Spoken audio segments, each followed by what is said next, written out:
The seagulls follow trawler. It's because they think sardines will be thrown into the sea. Thank you very much. Talking nonsense. So I thought, no, enough's enough. Why should I put up with that? Talking nonsense. So I thought, no, enough's enough. Why should I put up with that? Don't back down, double down. Don't back down, double down.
Yes! Hopefully you can hear me okay. We are back on the Bhoycie bus. It's the T.N.F, the Thursday Night Forum, the night we give the pod back to all of you. I tried to do it solo last week. It was a struggle. Even my, dulcet tones took a bit of a pounding. However, what you do is you pull rank in these situations and you get in one of the big guns, one of the main men of the Bhoycie bus. And we are going to talk about David Logue's contribution to this pod in a wee bit more depth later on. However, in the meantime, David Logue, as I ask everyone, how the devil are you, mate? I'm doing great, Bhoycie. I've just done a monster shift in the shop. That's why I'm still here. Just grabbed some scran next door, some chips, cheese, and doner meat. Meal of champions. Chips, cheese, and doner. I'm sorry, just to cut in straight away. I mean, how bad can I be for interrupting in one night? But chips, cheese, and doner, mate. That is staple food, mate. I mean, how are you meant to function in life if you've not had that at least once every couple of months, Depending on the time as well. Like, see when folk get that for their lunch, then I'm a wee bit fucking, that's a bit weird to me, David, right? It's an evening meal, it's an evening cuisine.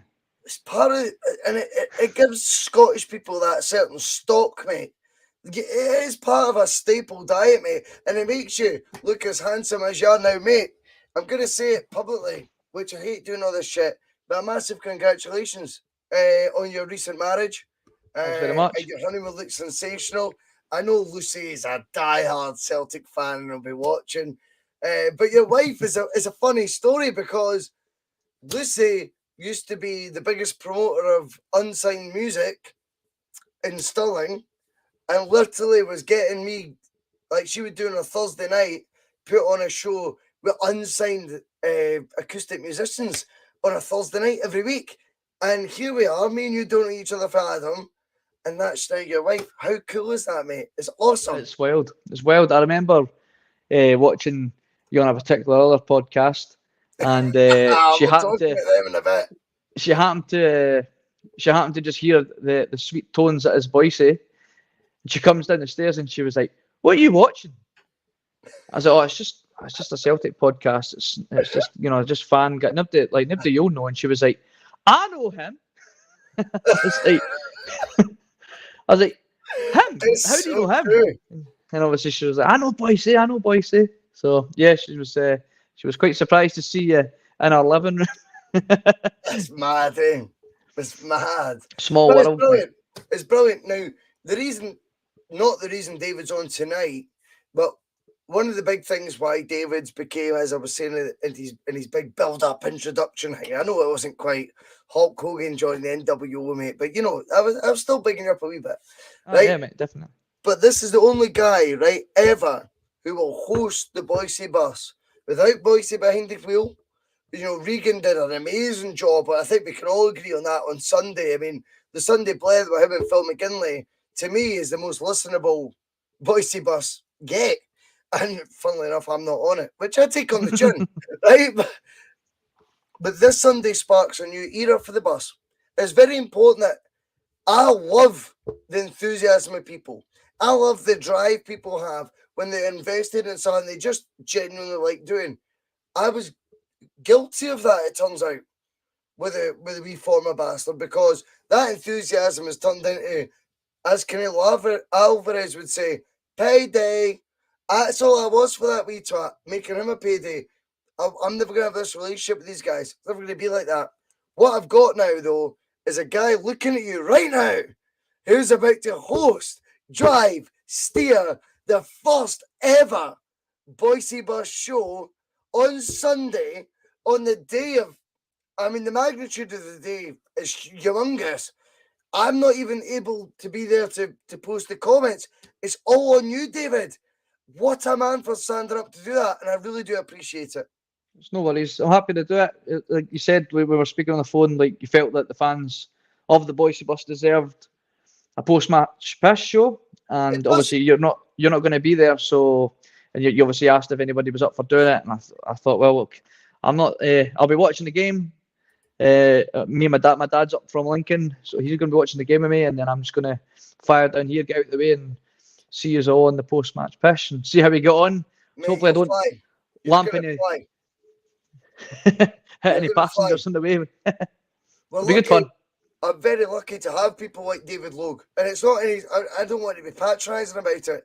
You know, Phil McGinley comes in and he's going, Logue getting the main event push. Love to see it, but it is the truth. And luckily, we've got, you know, a Phil McGinley who's going to leave Parkhead, right?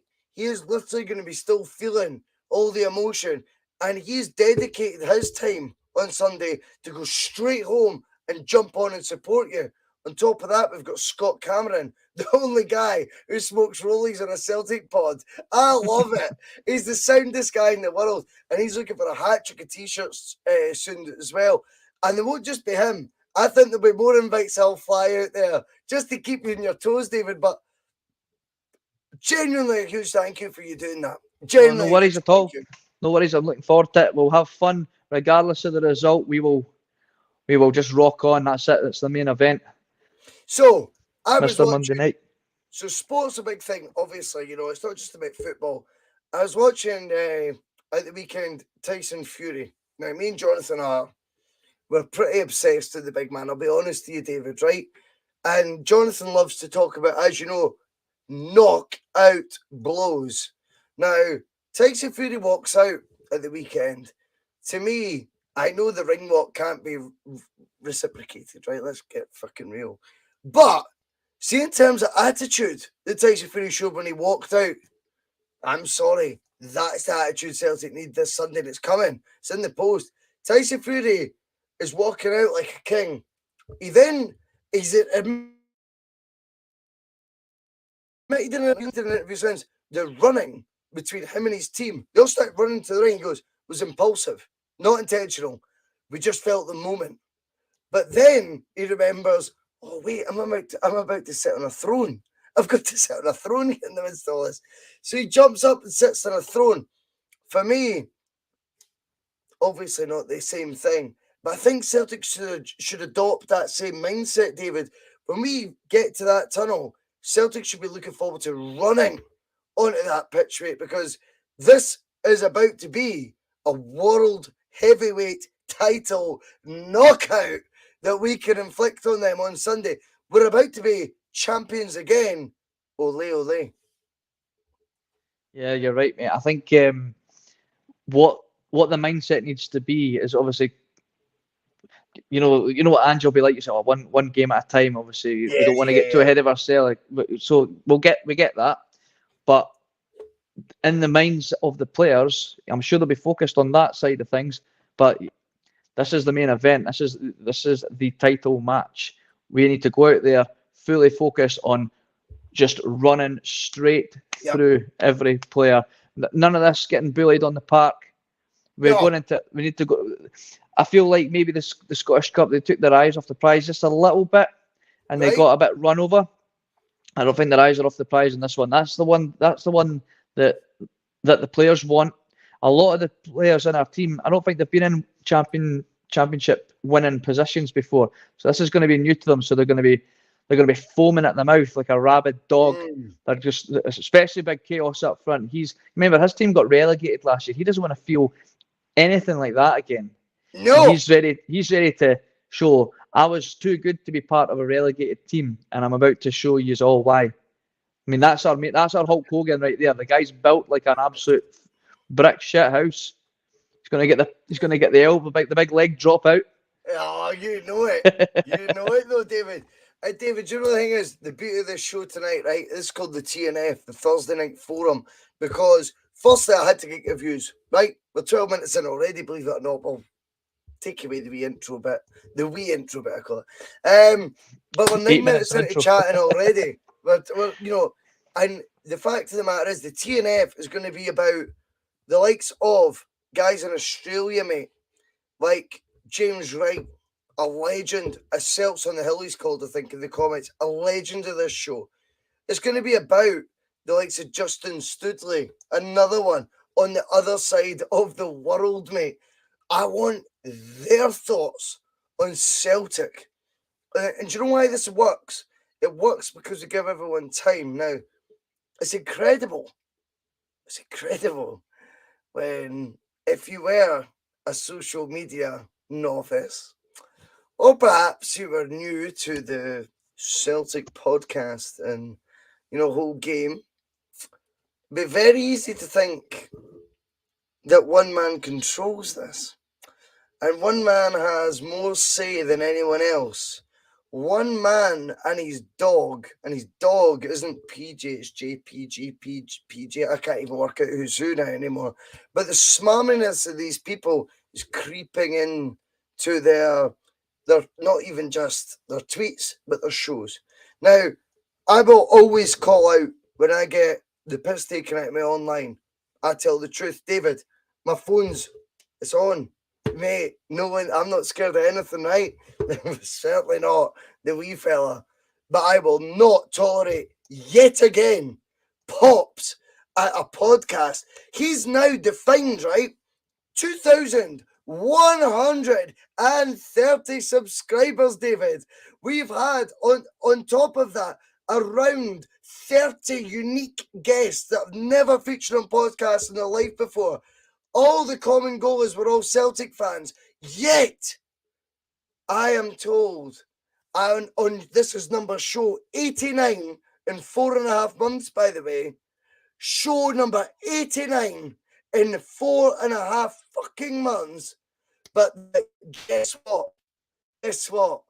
The wee fella wants to tell the world it's all built on bitterness and spite. Our fellow Celtic fans. I'm sorry, mate. I'm a man of the people. In fact, if it came to a crunch between me and him, using your wrestling analogies, I'm the people's champion compared to him. Let's be completely factual on it. But yet, he wants to go down that road again. 3 weeks ago, I was told, you have to let it, I think Russell should let it go and stuff. Yet now, David, I find myself getting sent images by Delboy, and I'll not be afraid to say, if you want to send me stuff that Paul Van Dyke sending me, you can own it when I repeat your name in the pod. I don't think Delboy will care. I swear to God, he sends me a screenshot, and I'm going, that's funny.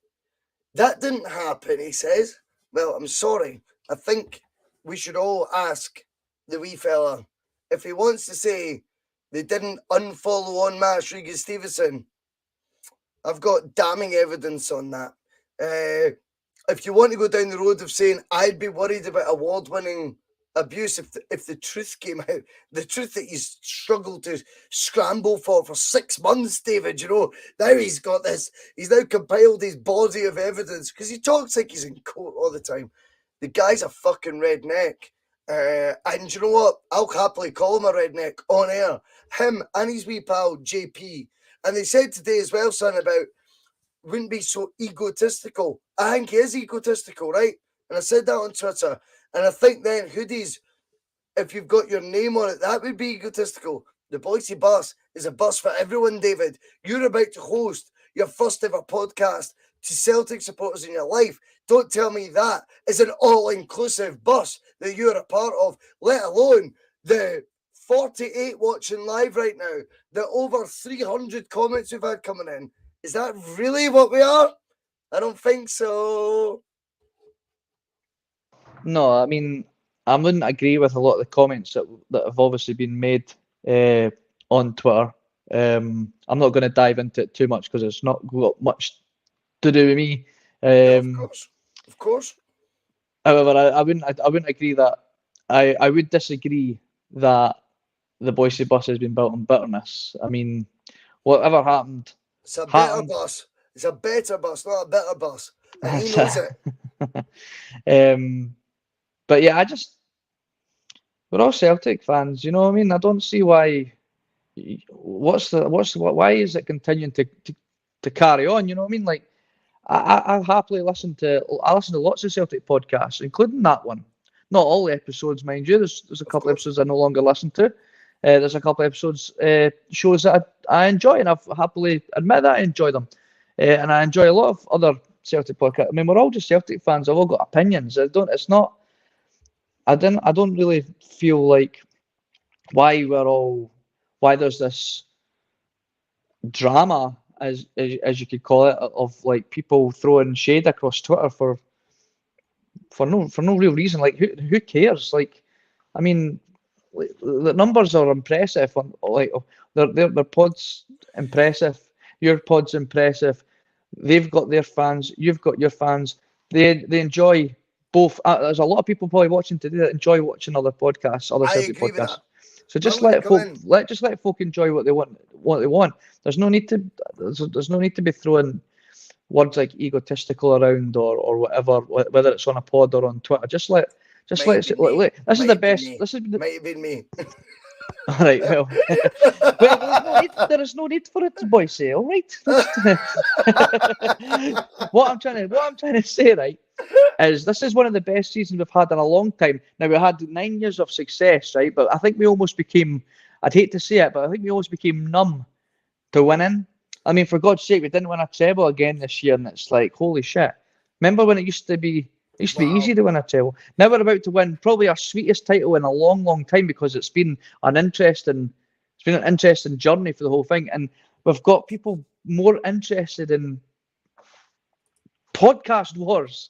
Fuck me, man. Like, just you concentrate on your pod, guys, and the bus is rolling, and just let the bus be what it is. I think you've raised a couple of great points that we need to now delve into.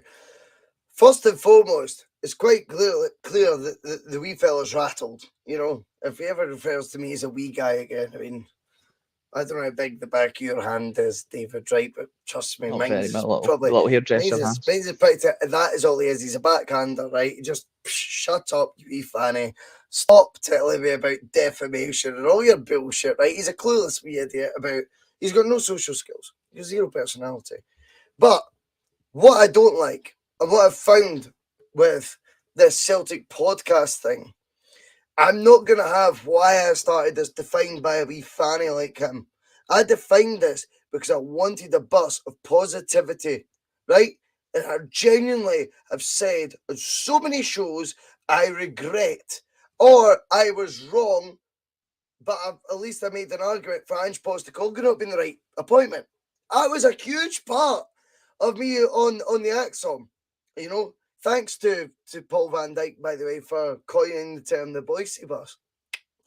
But one thing about that is we've turned this bus into a completely positive experience for anyone who listens. Absolutely anyone. I am not going to sit, David, on my 89th show in 4.5 months on top of a 40-hour week job and time I've created for 1 million people. Not that I think that's a big deal to me. It's wonderful. It's exciting.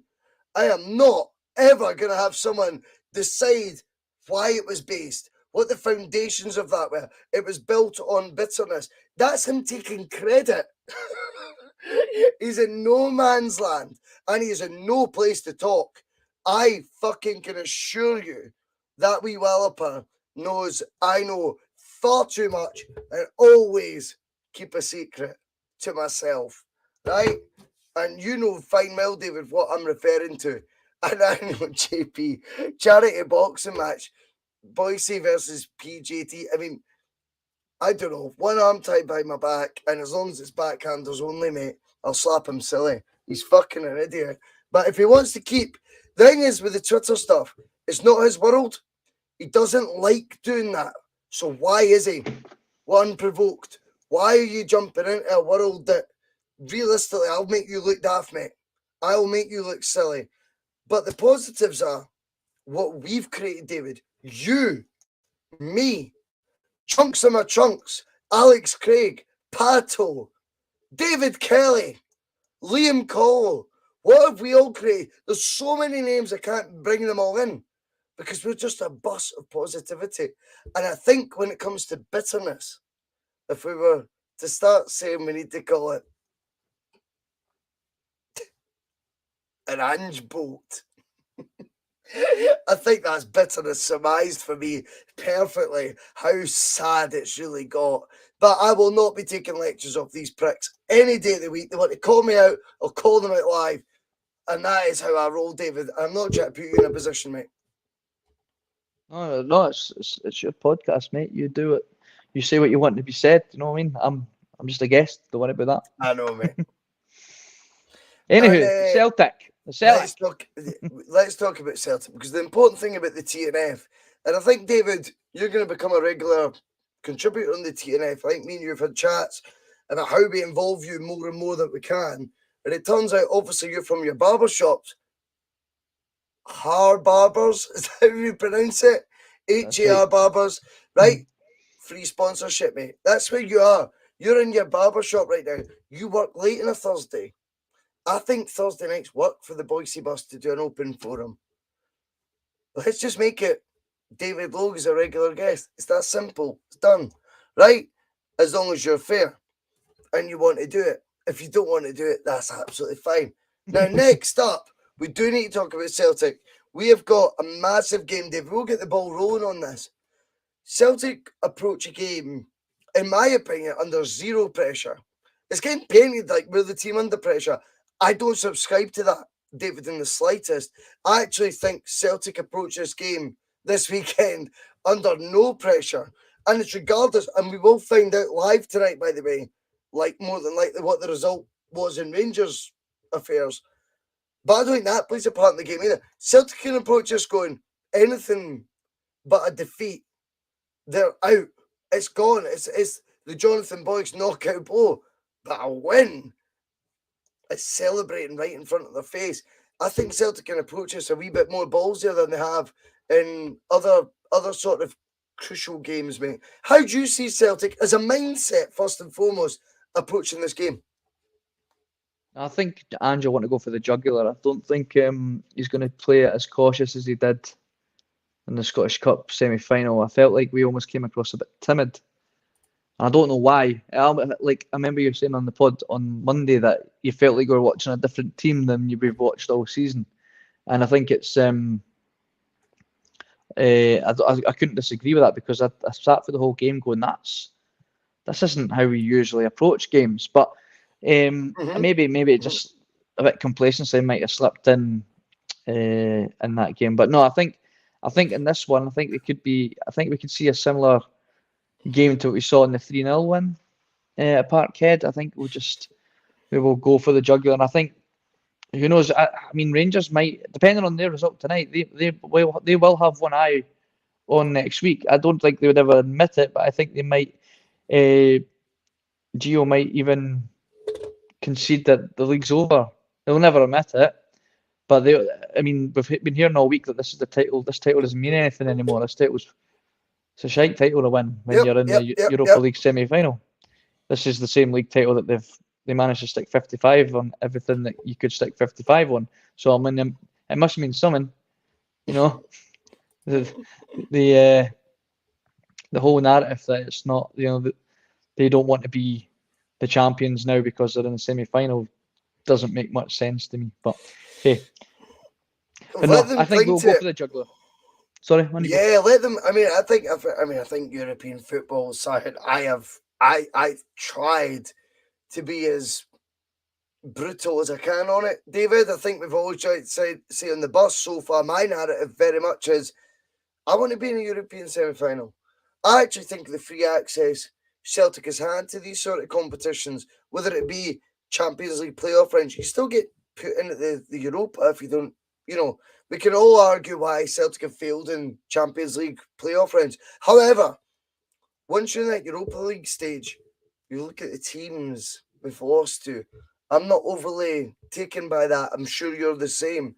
Now, Celtic is very important to improve their European reputation. I actually think we're a fading force in Europe where we shouldn't be. However, as you rightfully point out, fuck me, I don't remember Rangers' 50th title being celebrated as much as their 55th. So it's fascinating how much the narrative changes into Celtic winning their 10th out the last 11, their 16th out the last 21. This all becomes irrelevant stuff, of course, because it's a Diddy's League and no one cares about it, yada, yada. But we all know, see at the start of this season, David, right? Fuck all the rivalry stuff, right? The big prize that both teams were playing for this year was a £40 million jackpot. I spoke about this at length on the old pod because I says, look, I'm all for whatever it is he's trying to implement, but we don't really have the time. That was my worry because I went, if you let your rival get another 40 million ahead while you're in year 2 of this transformation, this transition season, it doesn't really work in Scotland. Andrew's managed to combine both. He's rolled it up and he's went, fuck it. I'll manage to win this league whilst transitioning the way Celtic think as a team, whilst bringing in players that you've never heard of in your absolute life. Now, what we're on the cusp of is now doing that knockout ball, as Jonathan Boyce calls it on Monday, against them. We beat Rangers. We've won the league, David, yes? Yeah, I can't. There's no denying it. Like, I mean, I couldn't even tell you, like, what the math would be like for them for us to chuck the title in that position. Like, we'd have to lose all the rest of our games. They'd have to win all their games and score an absolute barrel load and hope we didn't score any.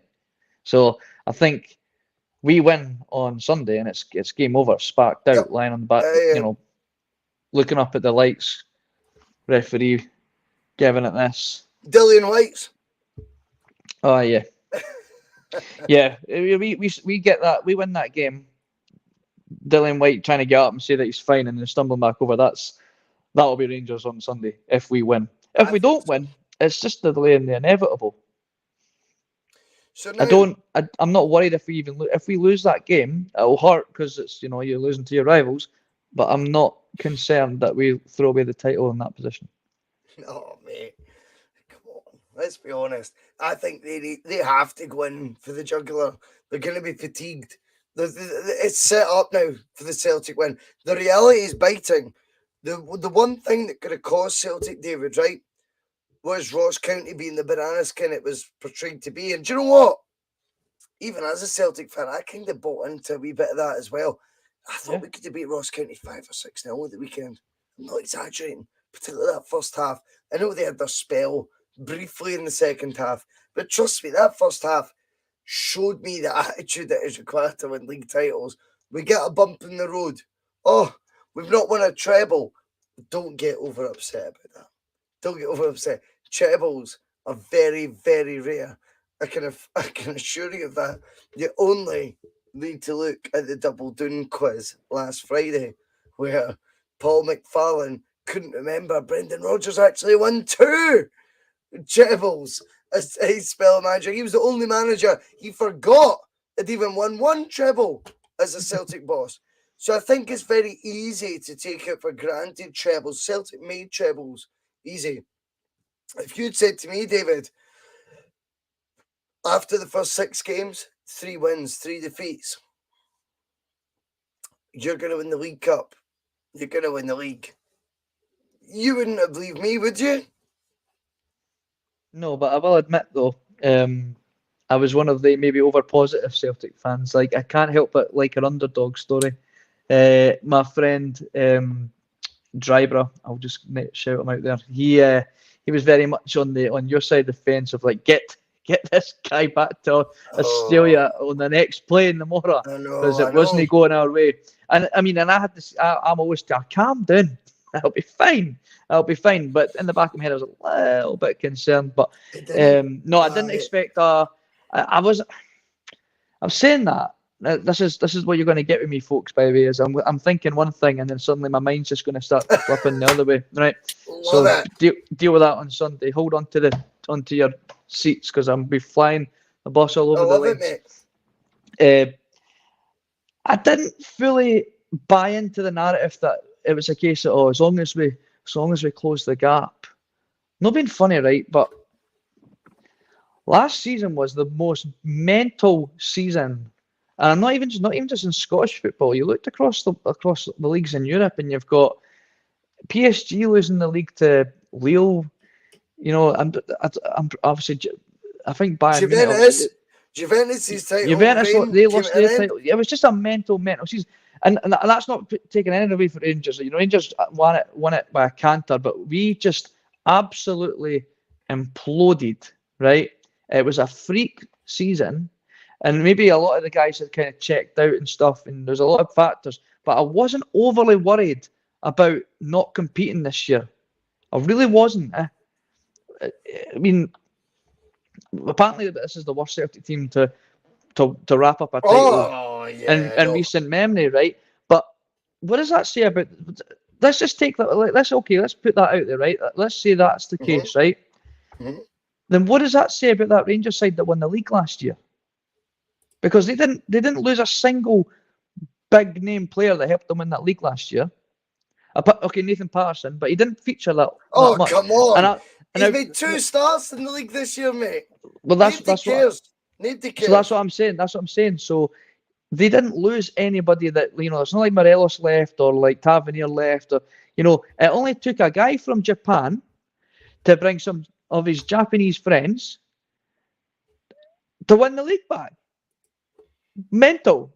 Absolutely mental. We've got a washed up English goalkeeper apparently that's useless according to Simon Jordan. He's got the best goals, the best clean sheet record in the league, I think.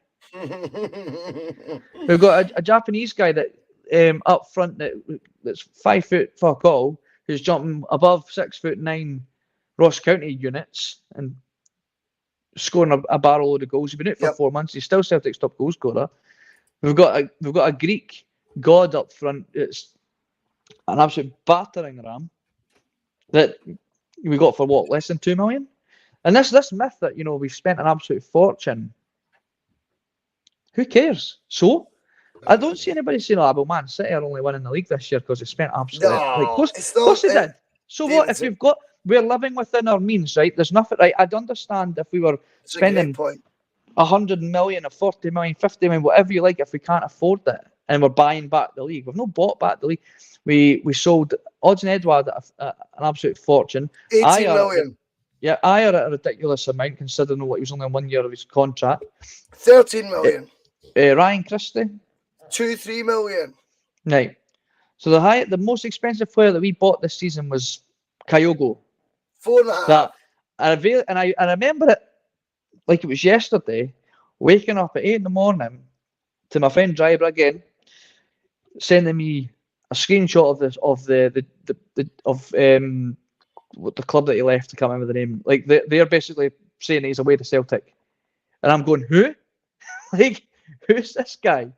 And he's been an absolute revelation. An absolute revelation. That's the most expensive player that we bought this season. The rest have been fractions, an absolute fraction. But the main point I made there is we're living within our means, and if we can afford to buy, what do they want us to do? What do kids want us to do? We lost our captain, we lost our manager, we lost an absolute load of players. Sorry guys, we're just going to have to use the youth because we're not allowed to buy any more players because that would be unfair. That would be terrible. Well, like, let's entertain that debate because tonight's the T.N.F.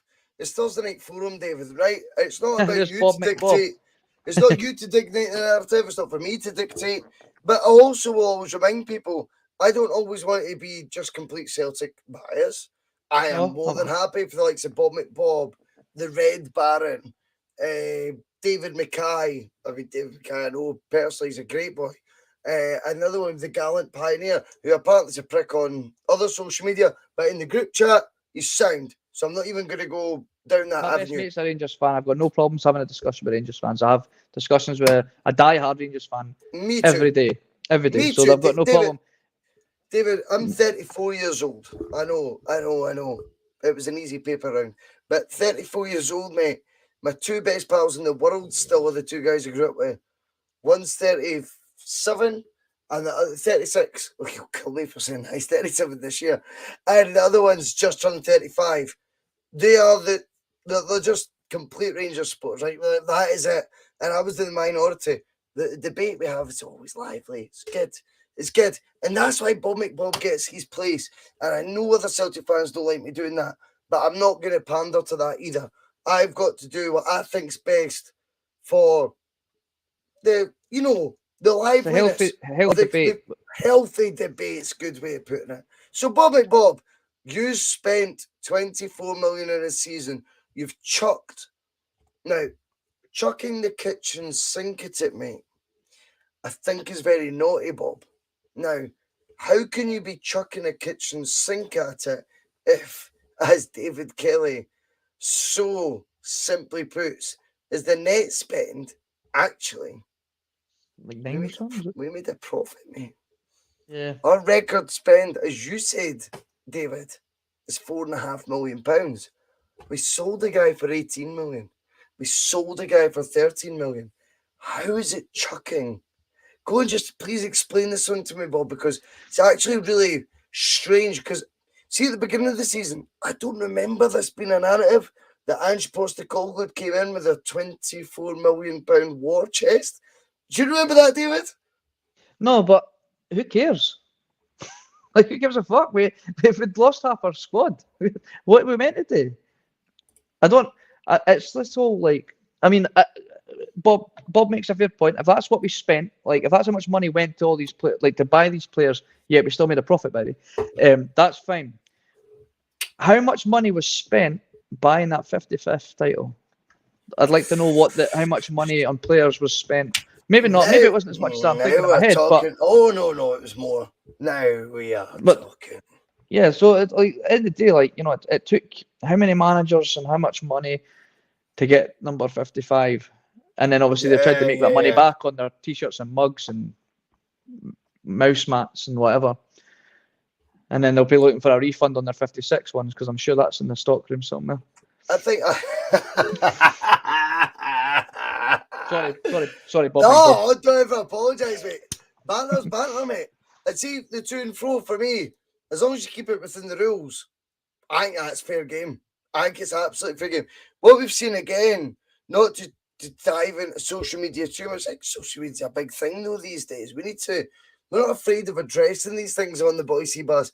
We had Statement O'Clock yet again because a contributor on a podcast is removing themselves from Twitter. A 3-page statement yet again. That stems from the top, by the way. Get over yourself. Nobody cares. Why wait, by the way, to see how many likes you get before removing the tweet? Very interesting. But on top of that, when it comes to Twitter can be a dangerous place. And you're absolutely right. I am seeing things recently. Celtic fans have been, not for the first time, and I know this firsthand, attracting police coming at their door, attracting social workers coming at their door, all because they're calling out guys who have Brad Pitt as their profile picture. And they're allowed to have anonymous accounts on social media platforms like Twitter with maybe 5,000 followers. I don't fucking care. They're allowed that. They're then allowed to anonymously, right, David, anonymously email the police and report people they've never met in their life that they're feeding their kids drugs. This is when I love the bus, because we don't want to go down that road. We want to have, like you were doing there, the wee bit of to and fro patter with Rangers fans. I want to celebrate Bob McBob, Red Baron, that coming on, having a wee bit of dig, having a wee bit of interaction with us. That's what we promote on this. But what I will say, Baron, I've never spoken to Red Baron, but in his comments, they make me laugh. He's quite a funny guy. Or girl, I don't know if it's a guy or a girl. I think it's very important that we keep it that way on the bus, because what I'm seeing in front of my eyes on Twitter is really dark, and it's just not what we're about. I just don't think it's what us, even the Rangers fans involved, as I say, I don't think any of us are about this. So let's keep it to the football, and the football is very, very important to talk about. Now, we will wait on the first post to come in, right? Conor McCann, there you go. I know he's been on the bus, so I'm not being biased. It's a long point. There you go. Right. What I'm going to put to you, David, right? Look at Atati in the midst of that. 1.2 million. I'm sorry. See, in 2022, Celtic signing a £1.2 million signing and expecting tens, week after week match ratings. That is bullshit. He is well overjudged. When you actually break it down, he's played the full season in Japan. David Kelly reminds us he's had 7 weeks off. I'm not sure it was as long as that, but fair enough. But the flip side is, see, either way, he's a £1.2 million midfielder. Why the hell should he be, your best or your go-to midfielder? Realistically, we used to spend that, how many years ago? 16 years ago, we spent the same fee on Barry Robson. In fact, maybe a wee bit less, right? See, 16 years' time, if you think inflation's kicked in, if you think football's moved on, if you don't think signing £1.2 million players doesn't come with a risk element, and why put such expectation on them? Because they scored a couple of goals at the beginning, David. They scored a couple of goals at the beginning, and you've turned them into people they're not. Realistically, Celtic Football Club signing a £1.2 million player, to me, shouldn't be the type of player you put all your eggs in one basket on. I think, which is tragic as well, Kyogo's fee at £4.5 million, we went, well, he better be good. Again, that's 33% less than what we paid for Chris Sutton 22 years ago. Let's get real here. 1.2 million as a currency in modern football. Are you kidding me on? Should we expect what we do with Atati? And is it fair, David Logue? The thing with Atati is, right, how old is he? 21? 22? He's about 21 or 24. 24. Oh, is he? All right, okay. Yeah. Okay. Either way, right, the boy's not long been a professional football player from what I gather. He came through a university sort of scholarship. I'm sure that's how he got into the game. Now, if you were to say, like, I'm going to go and sign this boy, he's really good at football, he's just graduated at Stirling University, he's a cracking left back, but we're going to play him centre mid. Yep. Like, you're going to go, right. Also, remember, before Kyogo came, not a single person in our league knew anything about the Japanese league. So what have we got? What's our measuring stick based on? His 2 games against Hearts and Rangers. The boy came in off the... David, I'm just going to quickly come in, because I think that's a fantastic point just made there, and I want you to expand on this. Measuring stick. What is it we are measuring not just the tatty, and I know you're going to expand on that, but what is it we are measuring, or what is our measuring stick, if you like, on all the signings that have come in? Go for the tatty first, but I actually want you to expand on that, because I think it's a fantastic analogy you just made there. So you imagine when Hattati comes in, and his first game was what, against Hibs? It was Hibs, wasn't it? Sean Maloney's first game, and he was kind of full energy. Obviously, would have had the buzz of being at Celtic Park. It's his first game, probably overexcited. He was pinging passes left, right, and centre. So much energy. He looked like a little whippet in the middle of the park, and it's like, oh, this guy looks good. I quite like. I mean, he's a bit ambitious for some of the passes, but you know they're coming off, majority of them. So you let it slide. Next game, puts that absolute belter past Craig Gordon, and you're thinking, wow. So he is like his YouTube view, because there's a few of them like that on his YouTube view. Then he turns up at Celtic Park in the biggest game of his career, and it's like he had absolutely no clue what he had just done. And obviously, so he started here, away up here, at the Rocket against Hearts, a very good first game against Hibs, and a 2 goals and assist against Rangers to put us now on top of the league. He's already hit that ceiling. He's hit the ceiling. Yep. Okay. Right now, that's his ceiling, right? Yep. It's only naturally going to start to decrease. And we're going to get to a level I think he's going to be at for a while until the end of the season, because he's obviously running on empty. Who really is? Sorry? Who he really is as a player. You're going to Yeah, find out really a little bit more. but I think we can let Celtic say he's done a full season in Japan. He's said on that Hey, listen, forum. David Kelly, very balanced view, by the way. I'm going to push back more on the guest, by the way. And David, I'm sorry if it seems like, don't take it personally, because I know you don't. But David Kelly's in the comments. He's reminding us 5 weeks off he had, mate, before the January window opened. 5 weeks. That's pre-season in a Celtic world. If you're Celtic, we've done this for a decade. You finish the season, you start again 5 weeks later. So, is David Kelly got a point that we should be getting maybe the best of a tie when he's rejoined? Or are we seeing, realistically, a £1 million player? It's a hard one. Like you said, what's our measuring stick? Because we don't really know yet. And I think we have to remember, he's coming from all the way from Japan. He doesn't know the language. He doesn't know anybody here apart from obviously his international teammates, who I don't think he's played with very, very much. Like, once his real pre-season starts after this season, and that's when I'm going to really start judging him. I think we've got a bit of a flash in the pan. Holy shit, this guy's class. I mean, but let's remember, the whole world was watching that Old Firm game, or Glasgow Derby, whatever you want to call it, right? Yeah. The whole world was. Mate, you'd be amazed how much jip you can get for just even saying the term Old Firm, but who cares? You know what I mean? Don't worry about it, mate. Don't worry about it. No, I'm not worrying. Don't worry about that. He's the man, eh?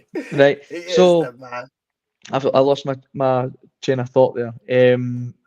Well, we're talking about value for money, right? We're talking about, and I think right now, for me, Celtic want to watch, right? And this all now comes back to the manager, right?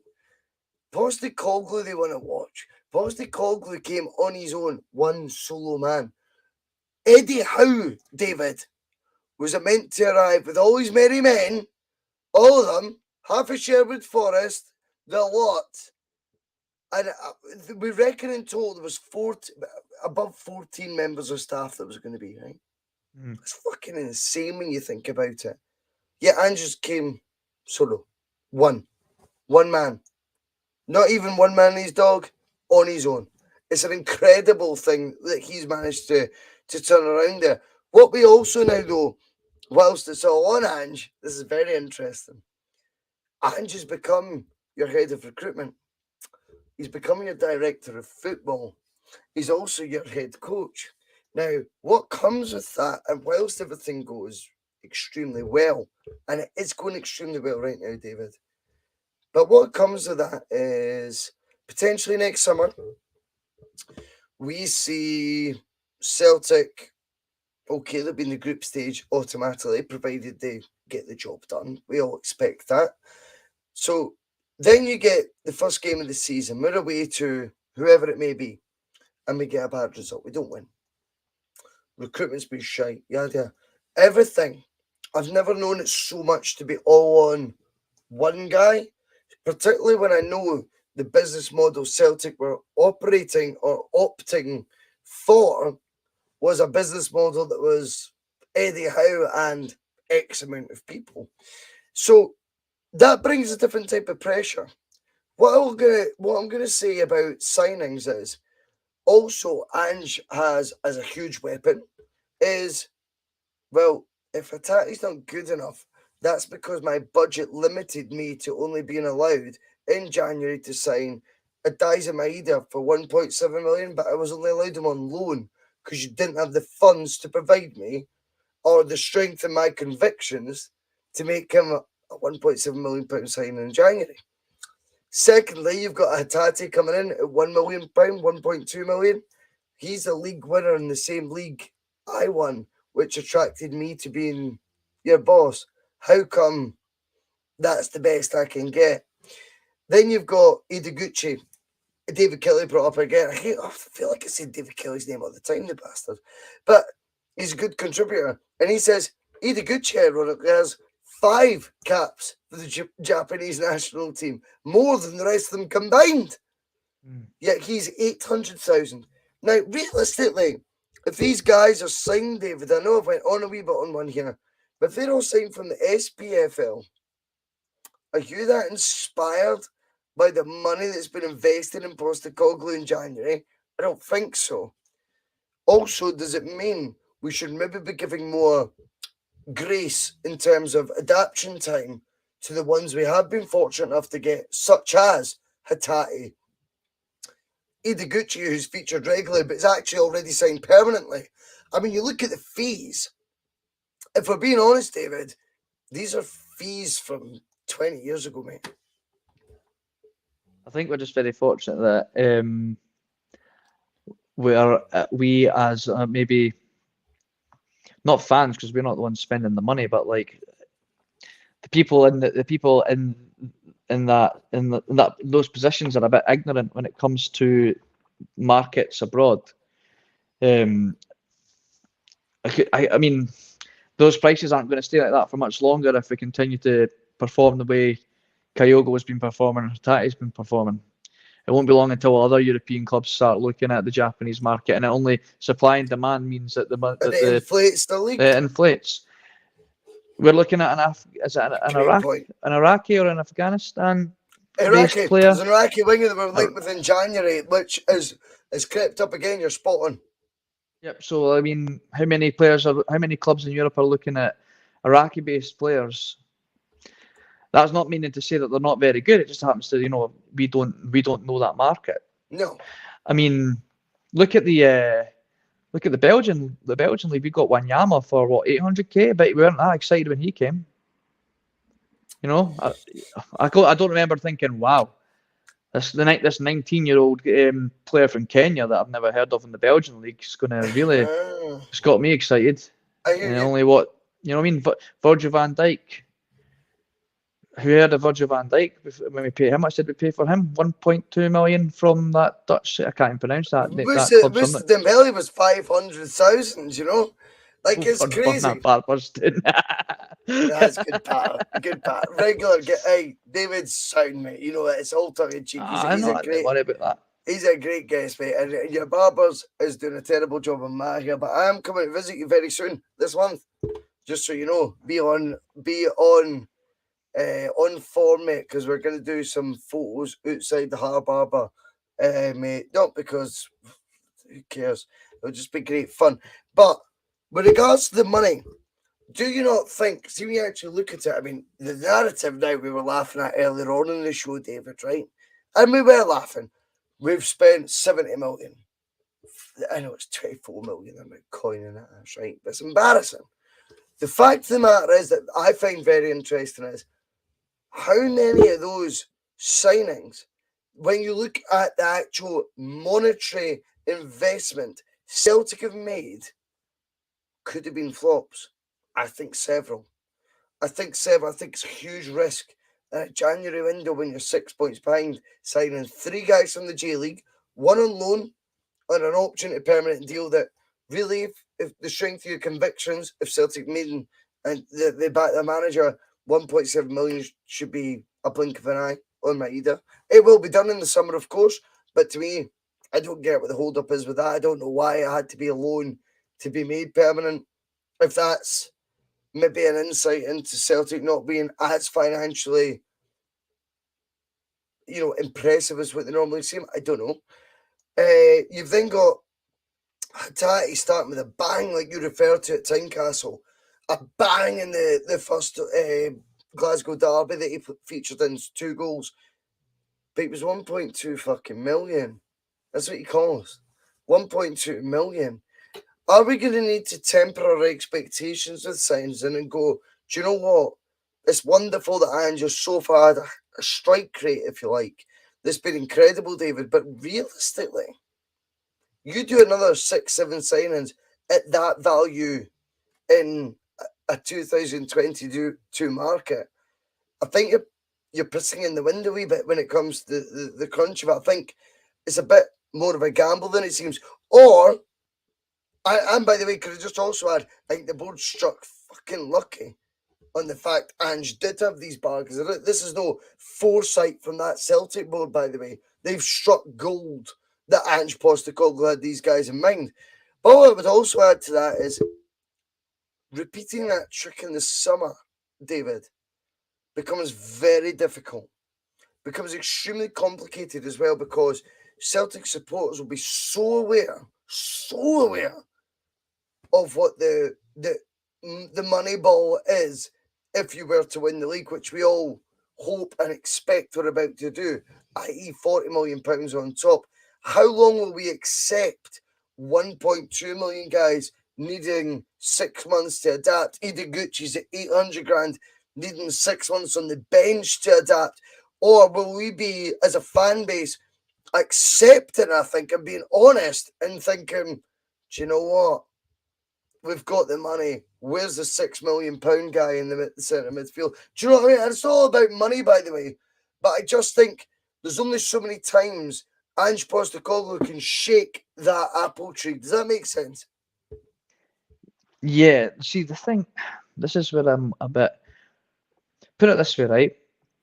When Lucy sends me to the shops, like to go for the weekly shop, right? And I go to Aldi. Right. Okay. I always get lost in that middle aisle, and I'm always bringing home stuff from that middle aisle that I have no fucking need for. I don't need that fajita dish or some absolute mental deck chair. I don't need that. And that's what I feel like the Celtic board have done for years. They've just went down the fucking middle aisle in Aldi, just plucking things out in, oh, that'll do.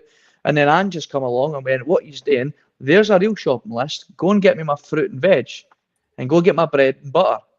Go and get what I need. It doesn't matter if it's only costing 1.2 million. I know that that's the way I want to play is this way, and I need that player who I know from my experiences and scouting, actual scouting, that's going to work. Don't worry too much about the price. He's done this, David, though, without the recruitment. Do you know that? He's doing this without scouts of his own. But I mean, he surely knows himself. He surely scouted them himself and went, I'd like that player. I'd like that player. Juggling job, though, when you're on your own. Yeah, and I don't think it's going to continue to be that. It's unfair. However, it's that whole, if you want something done right, you do it yourself. And I think that's the kind of guy that Ange is. I'm like that. I think you're like that. You're a business owner, mate. You know, I totally get that mindset. Celtic's too big a job, mate, though, to be in that environment. And I also think Ange can go that 2 ways. Yeah, try to do it more. First season, you've seen the guys, a few guys coming in at £1 million. I actually juggling together loan signings. Two key players with loan signings. 3 guys coming in January, combined £4 million. And we managed to get over the line. Don't fuck me over again this summer. Well, if we spend the money on Jota and Carter Vickers, there's 12 million right away. How much of that 40 million is Ange going to be allowed to spend? That's the the big question. And how much does he really need to spend? How much? Does he feel that we need to strengthen left back possibly, but not for the reason that Greg Taylor isn't necessarily good enough, because I think he's been very good this season, but obviously to give him more competition. You've obviously got your Anthony Ralston situation with Juranovic, which you've discussed in great length. Central midfield, I do, is there going to be, is Beaton going to be here next season? Is Not for me. is Gucci going to start getting to play more? And what's happening with McCarthy? Like, I'd scrap his contract up, to be honest. But yeah, I hear you. not because I don't think, not because I think McCarthy's not good enough. I just feel neither. like it's money being wasted that could be spent on elsewhere. He's not an He's not no, he's not an Ange player. He's come for the middle aisle and Aldi. I think you're right. I think you've actually raised loads of great points there, David. Let's cover a few of them. So actually, that's very insightful what you've brought up. I thought the game, a week past Sunday, I thought we lacked that physicality. Danielle F, a regular contributor, she's coming on the show soon. She actually DM'd me and she kind of got me thinking, you know what I mean? You know that way where you go, actually, you're right. And she was saying, look, the problem with Celtic was the lineup was fine. It was the personnel in the midfield. There's no one in that was hard enough to deal once Lundstrom. The referee gets a lot of stick for what he did, right? But also, once he's allowed that to be the narrative, who did Celtic have to pursue that narrative as well? No one. Near Beaton comes on, or was the missing link. Near Beaton, to me, he plays that. He's the profile in terms of positionally. He plays a holding midfielder. He doesn't bring that physicality, David. We have to be honest. He doesn't. Wanyama was the name that was getting mentioned. I think it was Phil McGinley said about Wanyama. He goes, I don't mean this Wanyama. I mean, is there another Wanyama right now? And I think Celtic would benefit from that profile of player in the midfield.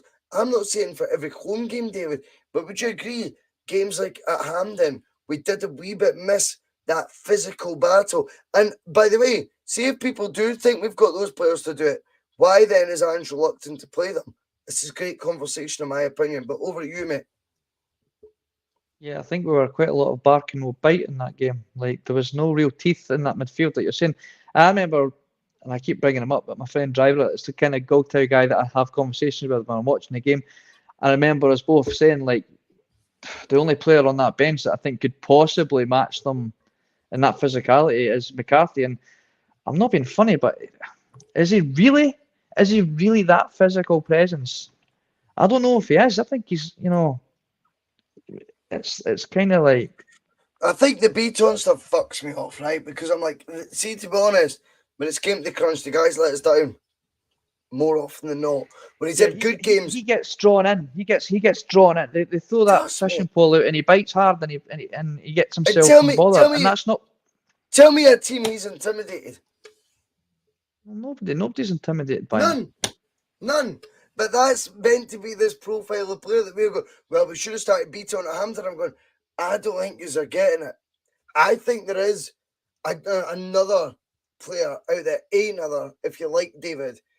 I'm not going to even suggest one because I have no idea what it. No, I can't even think of anyone. The market's so skewed now, though. The market's mental. I mean, someone that we might think would be a good fit for Celtic might be better paid for playing for Bournemouth's reserves in the Championship. That is honestly the market. We're operating, it's so fickle. Then you might get an Aston Villa reserve who is probably worth 15 million to most clubs that we might be able to get on loan with an option to buy for 5 million. I don't know. But the market is so hard to work now. You can't, unless you look at the SPFL and you want to pick players from that because you watch that a wee bit closer quarters. I think we've got more of a just to that. But if we're looking at the actual identity of the player, I think it's too difficult a conversation, if I'm completely honest with you. What I do think is a fair conversation is, do we miss that profile of player And I actually think the Scott Brown argument gets a bit tiresome. I don't know about you. I don't think it is Scott Brown we're missing. I kind of subscribe to the Wanyama that Phil McGinley was talking about. I think I'll give you another example. A Berham Kayal.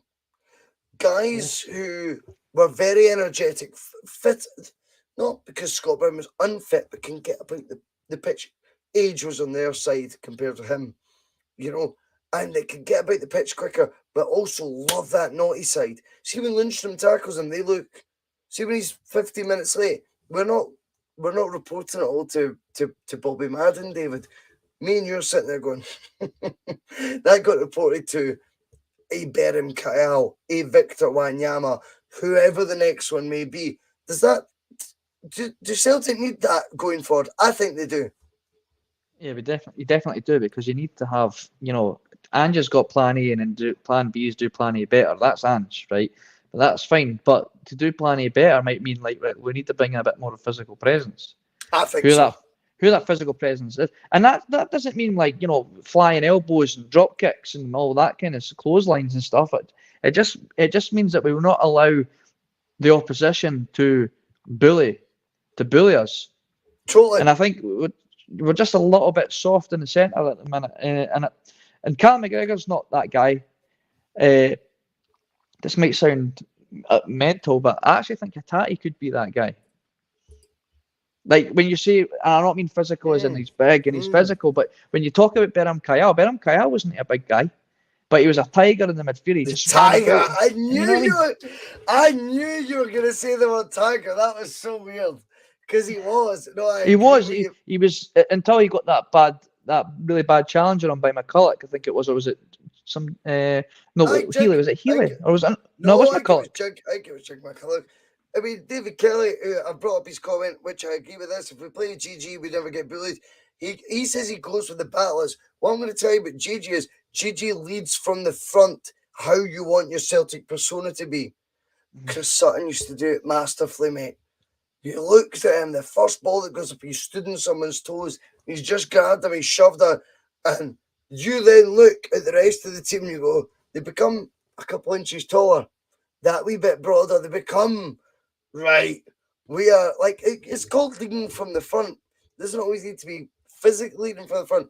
I take David's point there, but he said something about Kyle wasn't a hard man or whatever. No, Kyle's injury ruined what I think would have been a phenomenal Celtic career. I may have been paper talk, but I remember clubs like Man United and that were apparently looking at him, and I'm not saying it was just paper talk.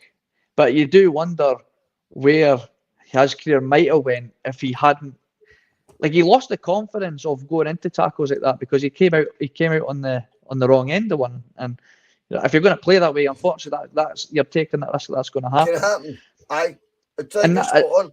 Now Hatate put in that mental challenge that he, arguably could have been sent off from, and I think that was a little glimpse of he can throw himself about, and I think that Hatate. No, sorry, not Hatate. Maeda as well. He doesn't. He likes to throw his weight about for a wee boy as well. What do you make of this? What do you make of this, David? Now we are sitting at 100 live viewers on the T.N.F, the Thursday night forum. Now, just for contrast and comparing, I did this on my own, David, last week. We averaged about 70. This is phenomenal. Hit the like button. If you're in there, hit the like button. You'll watch it grow from 100 to 110 like that. It means the world to us. We generally are trying to keep it growing, It's the better bus, not the bitter bus. Always remember that. But I think king size, Homer David comes in, and I want your thoughts on this because actually he kind of destroys the argument, right? It needs to be all about physicality. Fernandinho has been for the last decade nearly in the EPL as dominant a holding enforcer midfielder you could think of, more so than maybe someone with a bigger physical profile like a Nemanja Matic. You look at Fernandinho's profile, could we get, I don't mean Fernandinho, but a B-side of that? would that suit Celtic right now under Ange? A mini Kante, you know? I don't think we're saying we're going to sign someone of Kante's leave. That's not what we're saying. But these are the sort of guys maybe that Fit that now profile. Yep. fit the profile of not just being physical, but can play football. Well, you need a technically good player to play in Ange's system. You need somebody that can see a pass, can make a pass, but also be ready to stick a foot in if need be. And that's and what's this contribute here saying Edoguchi is a Scott Brown type? Yeah, I remember reading when Edoguchi came that he was meant to be that kind of player that's that more physical out of the boys that are coming. And then he got, and then obviously that horrendous challenge on him in the Scottish Cup game. Has obviously set him back a bit. I don't really know. I've heard that maybe he's being reserved for next season.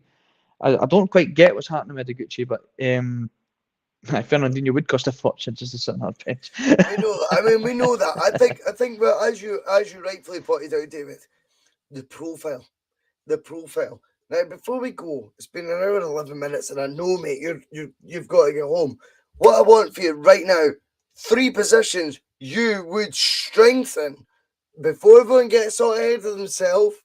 You would strengthen, not replace necessarily. I want your 3 Celtic positions, mate. A left back. Agreed. Yep, a left back. I'd like a central defensive midfield player to allow Callum McGregor to play more. Only 3, mate. I'd like another striker. And mate, not because no, you're right, mate. We need another. Look at it this way. Kyogo's been out for 4 months. Gigi was out there. It's all right. Who are we going to play? And 1 minute we've got loads of players to play up front, and out of nowhere it was like, shit, we don't have anybody through the middle. Because Maeda is wasted through the middle. He's wasted. I much prefer him out on the left. He's not technically. It doesn't suit him. He actually looks. He's a bit of a duck out of water, or a fish out, or whatever they call it. But he's not right out there. And Kyogo, well, the funny thing is, he was meant to be the one that maybe the J League fans would have watched and went, oh, he's not meant to play through the middle. He's meant to be a winger. He's meant to be on the left. Yeah, he's meant to be on the wing as well. Yeah. I've got to say it, and I hate doing this, David, because what I'm trying to actually do in the bus, and I've told you privately, like, I'm going to start trying to push back on the pig, and you maybe noticed it a wee bit tonight, and I'm not trying to be a dick.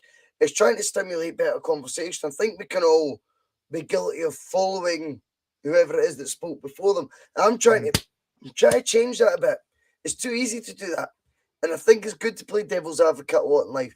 But it's great playing devil's advocate. Oh, it is. That's great fun. Even I'll say things I don't even believe, and I'll just say it just to see what happens. Oh, I've been there, mate. I've been there.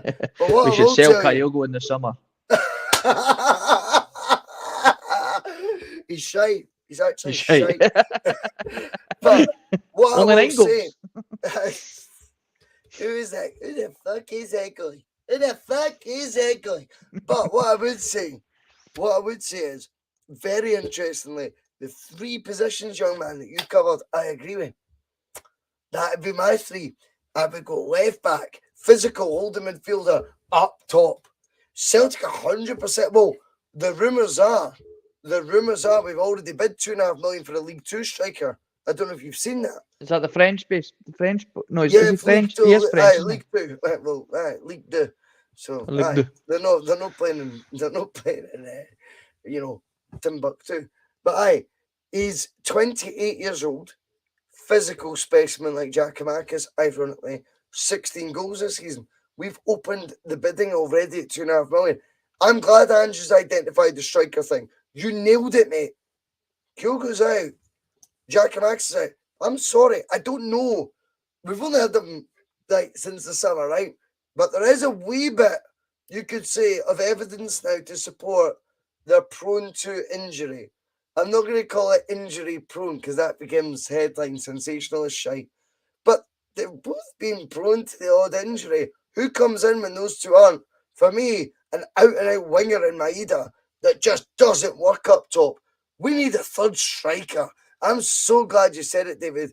Final point of the night. Explain to me why you want another striker signed at Celtic. Because it's Celtic and we love seeing strikers getting bought in the summer. Who cares if we... But you're right, though. I think that's so true. See if there's a summer that goes by and we don't sign a striker. Wasting a summer, eh? What should we be saying of a centre mid? I want a striker. We've got 4 strikers, Dave. I want a 5th. But no, in all seriousness, even if Kyogo's fit and say Gigi isn't fit, that's only one fit striker that Ange's willing to play. You know, hey boys and girls, if Joe Hart, a long fella, gets injured, that's Segrist at Dundee United all day long. But what the Hallow is coming in with there, same principle. Same principle. Joe Hart comes out. Would you genuinely play on Sunday feeling confident with Scott Bain?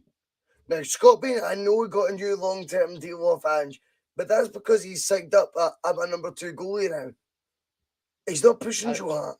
Does Joe Hart's performances depreciate this time next year? Now, Joe Hart, for all he's done amazing at Celtic, and do you know what? I've got nothing negative to say, other than before he came to Celtic, he was a bit of a prick. He was known to be a bit of a prick. I thought he had a bit of an ego. Could that creep back in if never being pushed by a proper number 2? You say Segrist. It's maybe not even about the debate of who the number 2 is, but I think there is definitely a discussion to be had about that position as well. Having someone who could say to Joe Hart every day in the eye, I'll take the gloves off you, mate. I'll be the next number 1 at Celtic Park. I think they'll both benefit that. Would you agree? Yeah, I mean, you're totally right. We do need another goalkeeper. But I was only to pick 3. But no, I know, totally. It's the forum, mate. We've got to bring up the comments. No, that's right. So to answer the point that's been made, we absolutely do need another goalkeeper. And I do like Segrist. Maybe it's lazy scouting on my half, but I just every time I see him play, I just think he looks great. Sure, I agree. I think he would push hard. I'm not saying he would get straight in the goals, but I certainly would feel he would push hard, and he certainly would learn from Joe Hart, and you'd only make a better goalkeeper. To answer your question about Scott Bain, if I would be overly confident of it being on goals for the remainder of the season, I wouldn't actually be too concerned. And the reason you would? Yeah, I would. Yeah, would like it. I mean, we went a whole season with him in goals, and I thought he did all right. But I think the reason I wouldn't be too concerned is I don't believe we give up enough chances for him for it to worry too much. Whether he's capable of keeping them out the back of the net, it is obviously the main concern. But I just don't think our defence gives the goalkeeper that much to worry about, and I think he's capable enough to be the supporting role if necessary, because we don't rely on back. I don't rely on backers. My biggest worry is that the goalkeeper. You have to trust your goalkeeper, and I don't think Barkas is trusted by his defenders. I don't know if Bain necessarily is in the same. Maybe as fans, we don't trust him, or majority of fans don't trust him. But I don't know if we can say the same about our defenders. I get you. Do you know what I'm saying? You're making a lot of sense, mate. I'm going to go back to my old staple point, and I'm bold of saying it myself, guys, and I'm sorry that you're all going to be bold with it, but the best thing that ever happened at right back at Celtic is we thought we needed 3, we signed 1, right? Tony Ralston became, to me, the best right back at Celtic Football Club, and I don't care if folk don't agree with that. I stand by it. The man with 7 SPFL assists out of 24 games to the guy with 1. In an Ange tactic, to me, has every right to be at the table to say he's the number 1 right back at Celtic. How did he become that? Because the guy who's not my favoured right back at Celtic, I know I get pelters with me, but Juranovic is a wonderful footballer, brilliant footballer, but what he did is take Ralston to that next level.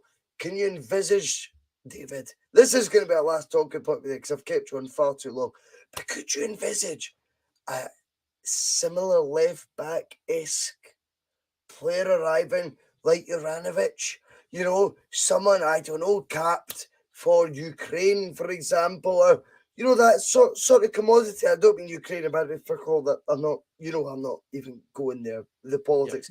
I mean, in terms of Croatia, Ukraine, I would always sort of, these countries in my mind as sort of evenly matched. I don't know who else you could say. Holland now, maybe, because they fell for grace a bit. But an international 26-year-old for one of these sort of creeping onto the international tournament circuit, maybe a in and out player like Juranovic, I think imagine that. Where does Greg Taylor's game go to? Yeah, because I feel like Greg Taylor gets got a lot of stick. I don't think he gets as much now. Spend big on Hickey, by the way. Hickey, it's a fair point by Aiden. I think we missed the bus on that one though. Oh, he was at right. I know. We never miss the bus normally, mate. But Aiden, you know, Aiden comes in. He's my new now, by the way, personal taxi driver. So Aiden, brilliant to have you on the show. Aiden Niven, awesome. But Hickey, I think I've got to come back to you, David. Now we have missed the bus on him. He was under Celtic's watch. Mm-hmm. Another left back that we've let go because he wasn't apparently good enough. And now, you know, he could be the big at the top of the wish list for a lot of big clubs that we can't compete with financially now. Scary. It is mad. It's mad to think like we should have signed him when we had the chance, but we those in charge didn't feel he was worth the risk. Anyway, back to Greg Taylor though. Sorry. No, don't be sorry, man. Just don't do it again. Joking. No, Greg Taylor. I think he's been excellent. I think he was I don't think he was too bad. Like in the seasons before too, he was creeping in with some assists. His gameplay's come on a lot. He seems to have.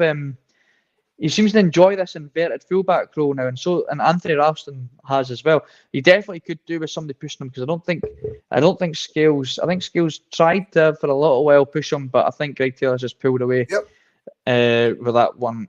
With your argument with Juranovic and Anthony Ralston, yes, I totally. I'm not going to agree with you or disagree with you. Ralston, we need to remember, like. Only a few months ago, everyone in Celtic sport was singing Ralston's praises that he was, doing amazing. Mm-hmm. Juranovic, yes, is probably a technically better football player. But from what you're saying, I think what people need to, obviously a lot of people were saying that you're an idiot and all that kind of nonsense for having an opinion. But what people need to maybe consider is, yes, Anthony Ralston is the inferior technical football player, but you have to look at not only how good they are technically, but what they actually bring to the game that they're playing. Yep. Like Ralston has provided more assists. He's a more physical presence, and I think those things have to be weighed up as well as nobody's 100%. saying that Ralston's the better football player. But what you're saying is you think what he gives to Celtic is actually more effective than what maybe Juranovic has been given, and that's obviously. And maybe I'm putting words in your mouth, but I think you're on the money. I think domestically we've had a hell of a lot of success. In Europe, we've not. If I was to pick a player for European football at right back for Glasgow Celtic, I would choose Josip Juranovic. If I was to pick a player to play right back for Celtic on Sunday, even at home to Rangers, when both are fit, I know Juranovic isn't fit, and it's a shame. And I think this is what's brought up this topic. I would pick Ralston. See, at Ross County last week, I'd have picked Ralston. So it's always about, as well, players for moods, scenarios, scenes, the sort of type of game it's going to be. There's no right and wrong. It's wonderful competition. I think we both got, David. Like, we both feel for that position. I think when Juranovic came in, he's won a lot of love. I think he deserves it. I've watched him at great length. As you know, not being a prick about this, but there's not one Celtic game I've not watched the 90 minutes of this season with a wee bit of, whether it was the other pod before or with this pod, in my mind when I'm watching it. You try to watch it like you're trying to, do you know what I mean? Like, maybe overthink it. I could be accused of. But, like, you know what I mean? You're watching it in great detail. And what I'm 100% on board with is Ralston is and has been a revelation, let's say. Does it need to be a slugfest where you slag off the other one? No. But am I very confident going into Sunday as knowing that Tony Ralston is going to be a right back? Well, how does it make you feel now? Let's put it this way. If I asked you the same question, David, 10 months ago, that would have been, fucking June. I says, we're going to go into a game we could potentially win the league against them with a mishap squad, you know, a bunch of misfits, whatever you want to call it. Tony Ralston's your right back. You'd have went, Tony Ralston's not played for us for 3 years. That's what you'd say. And I'd say, no. On top of that, his 1 year deal that he was allowed because we didn't have another right back got turned into a 4 year deal after only 3 months. He's a right back. Would you believe that to be the narrative? You wouldn't, would you? Surely. No, you would. I mean, I've got a lot of clients. I say a lot of clients that are St. Johnstone's fans. But I've got a few St. Johnstone fans, and they give them a shout out, the bastards. I'll give them a shout out. St. Johnstone fans, come on. But they couldn't wait to get to see the back of Ralston. They weren't. Nah, just keep him. He can't even get a game for us. He's not good enough for us. I mean, I don't know. Somebody gave him the Michael Jordan juice or something like out of Space Jam because like he's transformed as a player. I think you have to not only give credit to Juranovic for pushing him, but obviously you got to credit Ange's coach. Ange's done something in that coaching that's maybe it's just a bit of belief. No, maybe that's right. maybe it's just a bit of belief. End of the day, we had our hands tied behind the back. You play Ralston, you don't play anybody right back. That was the choice, and it was a make or break, and he's done amazing. And that the question was asked. Brilliant point, mate. You're on the ball tonight. No, go on. That was really clever what you said there. The question, I can't remember what I said now. The question was asked: would I be worried if Scott Bain was putting goals? I think that instead of Joe Hart. I don't think there's many Celtic fans that are going to say that they would be worried when you say, oh, listen, it's going to be Ralston at right back. Does that concern you? I don't think on the evidence of this season, majority of Celtic fans are going to be concerned. Maybe they're a bit disappointed that Juranovic isn't starting, but concerned, I don't think so. No, I just think there's a huge difference there. When you see positions getting pushed for, you see the benefits, you reap the benefits of that. Where the Ange factor comes in, it's the key. The Ange factor has turned the right back position to go, yeah, my £2.6 million in Croatian international. Fuck me. Right? First choice right back. Aye. It's going, what I'm about to do though, on top of you, like, thank you for letting me invest in that. But what I'm about to show you is, see the other one, I'll turn players from average to brilliant. What I'm going to also leave you on is 2 guys have given Tony Ralston a 4-year deal. One's called Brendan Rodgers. One's called Ange Postecoglou. It's unsurprising to think they're both great managers. And it is the truth. Anyway, what a T.N.F. David, we have to get real here. Fanboyfootball.com is always sponsoring us. People throwing in comments left, right, and centre. Half of them in Bhoycie Bus t-shirts. We are going to be back. Don't worry about that. I've got the Double Doon show tomorrow with Mark Kearney. He is one of the most controversial Celtic supporters on Twitter. People find his opinions hard to palate. I'm going to challenge him on everything he says tomorrow. He's going to challenge me on everything he says. It's actually going to be box office because Mark Kearney has created a bit of a name for himself for his controversial views. I actually see where he's coming from. He backs up his points. I don't necessarily agree with him. That's going to make fun debate tomorrow. And of course, he has to suffer the quiz, David, as you know.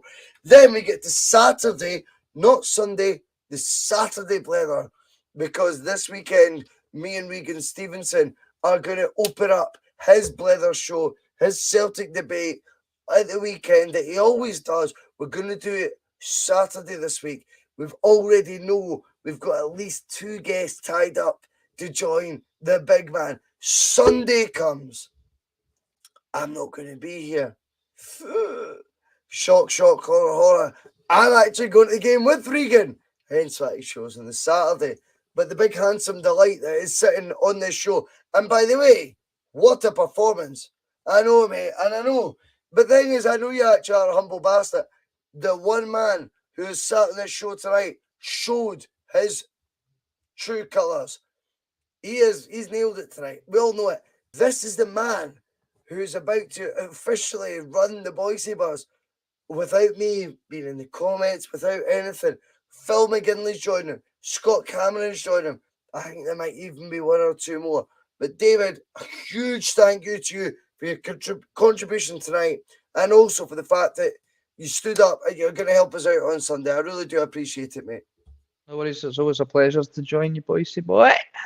You know it, mate. We'll see you again on Sunday, everybody. I hope you all join us. Hopefully, we are talking about a celebrating title victory over our rivals. If not, it's just avoiding the inevitability. We're going to be the champions, guys. Superb. Absolutely love it. And by the way, see for the little fella who wants to call it bitter, the only person I call bitter. Some of his comments about me deliberately trying to cause controversy. Well, I work in the media now, and you've got someone sitting there next to you who's an embarrassment to the media profession. He's an apologist. He's a charlatan.